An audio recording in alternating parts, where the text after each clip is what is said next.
This is a bluethroat.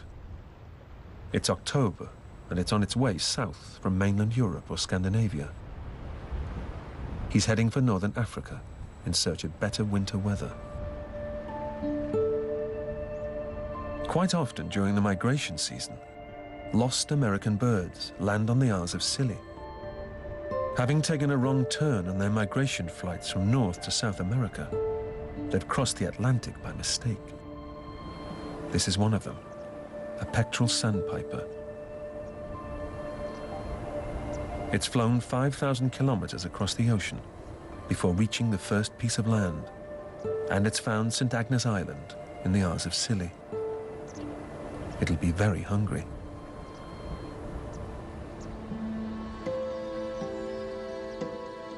In the center of St. Mary's Island, there's another lost bird.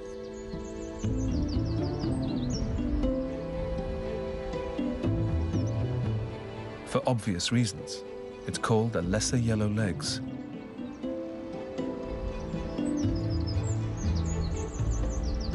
It's extremely tired after its long journey. And here's another one, an upland sandpiper. Like the others, it nests in North America and usually migrates to South America during winter. This time it's been carried off course by the Atlantic winds. We don't know exactly what happens to these birds after taking the wrong route. Some experts believe they just stay and die in Europe. Recent evidence, however, suggests that some find a mate that's made the same journey from America, then settle in a suitable habitat on mainland Europe to nest and have chicks. There's also evidence that some birds travel to Africa and get carried back to America by easterly winds. Whatever they do, they hardly ever stay long on the Isles of Scilly. They know they haven't reached their correct or final destination.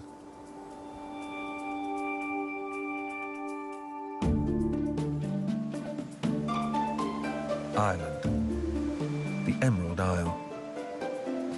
There's a good reason why it's bright and lush green.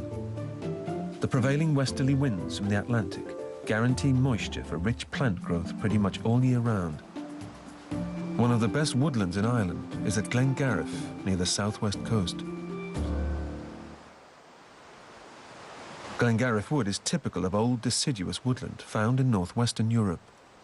It has predominantly oak trees, and the wet climate allows a wide range of ferns and mosses to grow. But amongst this growth, there are also rare and curious plants in this woodland. This is St. Patrick's cabbage. It's found in the southwest of Ireland and nowhere else in Europe.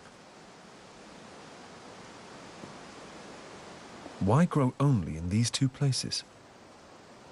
The same is true of another plant species growing nearby.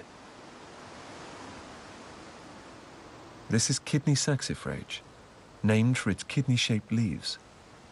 This plant is found only in southwestern Ireland, the Pyrenees, and the Cantabrian Mountains in Spain. Nobody knows for sure why two plants can live only in two areas of Europe, and which are so widely separated. Perhaps early settlers brought the plants with them from mainland Europe. They certainly weren't here 10,000 years ago.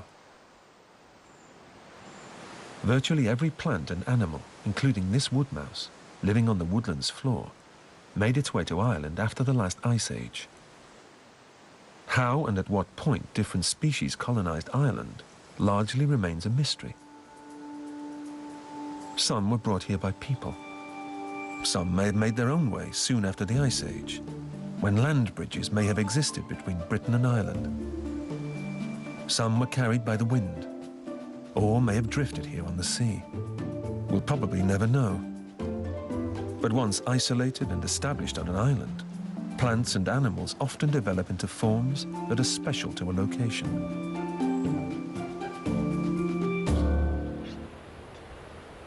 Like these red deer in Killarney National Park. They are the only true native red deer in Ireland.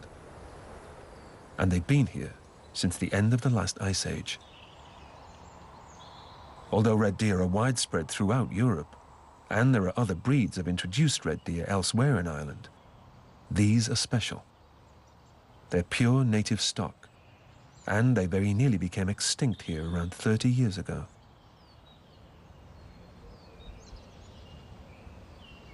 These are mothers with their young. The young deer are lying down and have a mottled coat.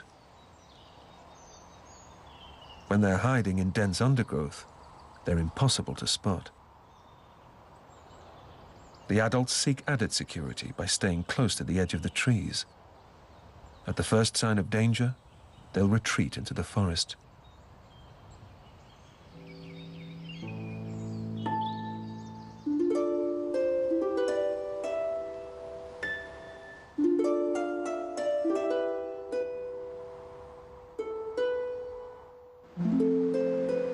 West of County Kerry and the picturesque bay of Ballinskelligs, you'll find the Skelligs.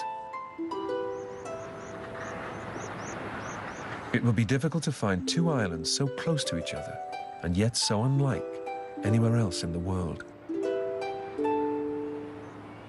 Little Skellig, white and inhabited by birds. The island of Skellig Michael, green and inhabited by man for centuries. Monks began to colonize the island around 1,400 years ago. Though the monks have long left, their monastery has survived. It was perfect isolation for a harsh and committed life. It's isolation, too, that the birds are seeking on Little Skellig. 30,000 pairs of gannets cover the entire island. It's one of the biggest gannet colonies in Europe. The birds' droppings give the island its white color. It's an ideal nesting location. No predators live on this rock, and the cliffs are too dangerous even for adventurous human beings. Any young bird will be safe from virtually all land invaders.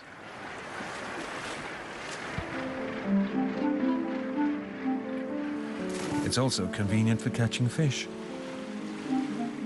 Food is only a dip away from the island.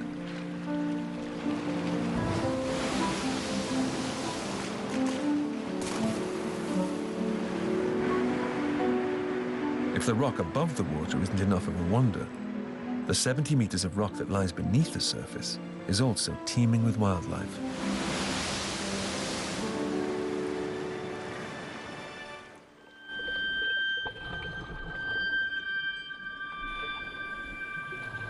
There are forests of kelp, just as rich as any tropical forest.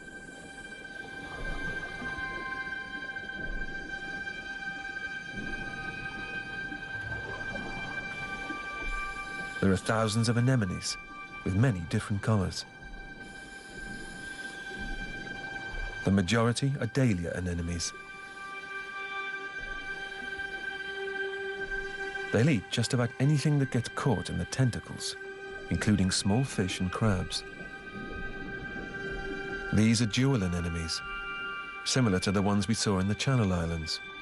Colonies of thousands of small animals cohabiting and creating a colorful landscape.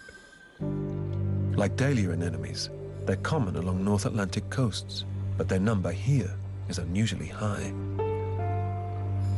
There are also sea urchins. Numerous starfish, too. It's a very rich sea life.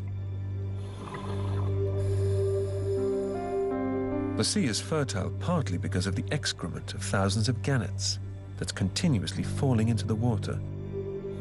It supplies plenty of food material for the animals living here. It's here also that the coldest sea of the northern part of the Atlantic meets the warm Gulf Stream. When warm seas and strong currents combine, they provide an abundance of food for marine life.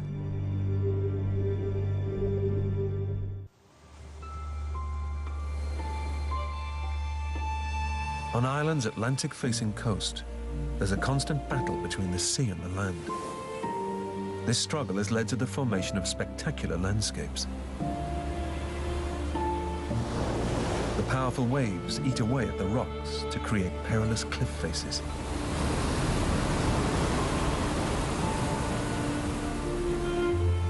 One of the most impressive in Ireland are the Cliffs of Moher in County Clare. Here the coast has been eroded away to create a series of majestic cliffs which rise to over 200 meters above sea level. Because the rock is relatively soft, the relentless action of the sea and the weather results in the formation of craggy rocks and cliff shelves, perfect nesting sites for seabirds. There are thousands of them here, going out to sea to catch fish and returning to their nests. These are fulmars, and these guillemots. It looks a precarious place to nest and lay eggs. But these birds all lay irregularly shaped eggs that don't easily roll off the narrow shelves. Above the cliffs, on the thin grassland that lies on the rocks, there are choughs, a red-beaked and red-legged crow. It's a bird that likes well-cropped grass pasture, where it can easily probe its beak into the soft soil to find insect larvae. Though usually mountain specialists in the rest of Europe, in the British Isles and Ireland, they've adapted to live along western coasts.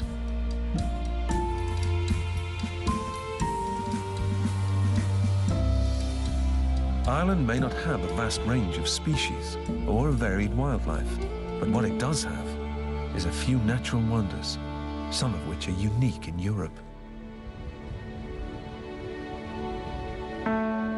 This is the Burren in County Clare, a vast expanse of limestone rock covering 250 square kilometers. Long crevices break up the limestone, and in these gaps, plants grow. With strong winds constantly sweeping in from the sea, this is the only place where plant life can survive. It's also the only place where sufficient soil is found. Although it's a bleak location, 75% of Ireland's native plant species can be found here. Around 700 different species have been identified. What makes the Burren special is the coexistence of plants that normally live in very different climates. Take this flower, the white dryas mountain avon. It's an upland plant commonly found on the Alps and in the Arctic. Growing next to it are orchids that are equally happy in more southern parts of Europe. It's as if nature is signaling that Ireland is the border between the far north and the more southern, warmer parts of Europe.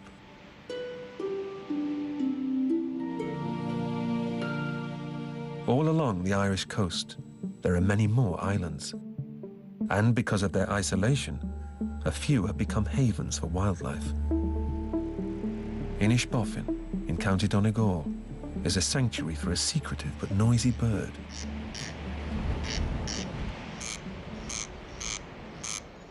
It's a corncrake, a male calling in his territory, a patch of rough ground covered with weeds and nettles. The land may look untidy, but this is exactly what he needs, a place to hide and nest.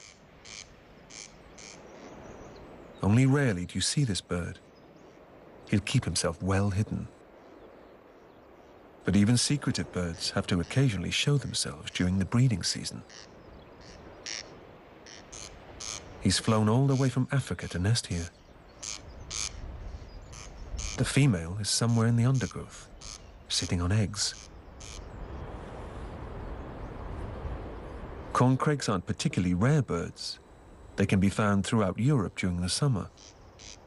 But the type of wild grassland they need has disappeared in most countries. In the far west of Europe, Inishbofin is one of only a few locations where you'll hear this call.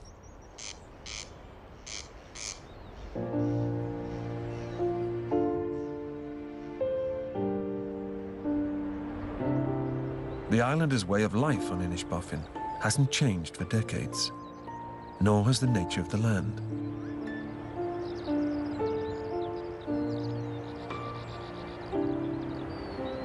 This suits many different species of birds, like lapwings and skylarks, that struggle to find suitable habitats elsewhere on the mainland.